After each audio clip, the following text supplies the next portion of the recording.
C'est l'heure du journal de l'Afrique, soyez les bienvenus sur France 24. À la une ce soir, ce rapport de Human Rights Watch sur les conséquences du conflit en région d'Amhara en Éthiopie. Human Rights Watch publie ce mercredi un nouveau rapport. Il revient sur les conséquences du conflit dans la région d'Amhara en Éthiopie. Le conflit entre les forces fédérales et la milice locale a éclaté il y a plus d'un an.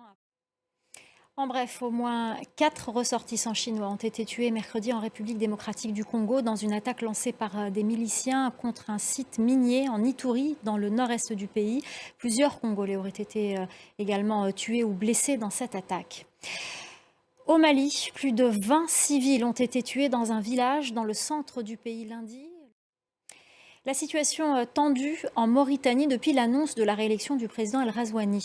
Hier, 3 personnes sont mortes dans le sud du pays après avoir été arrêtées à la suite d'émeutes. L'opposition, de son côté, rejette les résultats. Clémence Valère.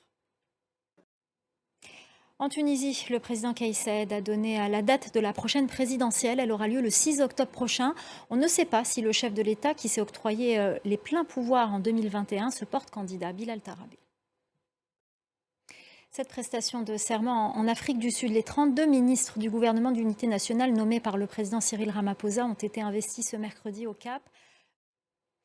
Au Kenya, après les violentes manifestations qui ont touché de nombreuses villes mardi, le pays commence à voir émerger de nouvelles mesures d'austérité, alors que certains tentent d'autres mesures d'apaisement cette fois. Les précisions à Nairobi de Bastien Renouille.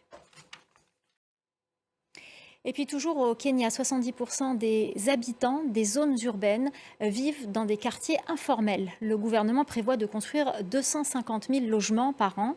Une entreprise française espère y contribuer grâce à des maisons abordables imprimées en 3D. Clarisse Fortuné. Ce soir, on vous parle du combat d'un Camerounais né avec les deux sexes. Depuis l'âge de 12 ans, il subit violence et humiliation. À 38 ans, il a décidé de se battre pour aider les personnes comme lui. À Yaoundé, le reportage de Marcel Amoko, André Yakana et Pamela Ngono. Voilà, c'est la fin du journal de l'Afrique. Restez avec nous dans quelques instants. C'est l'actu 360 avec Anthony Saint-Léger.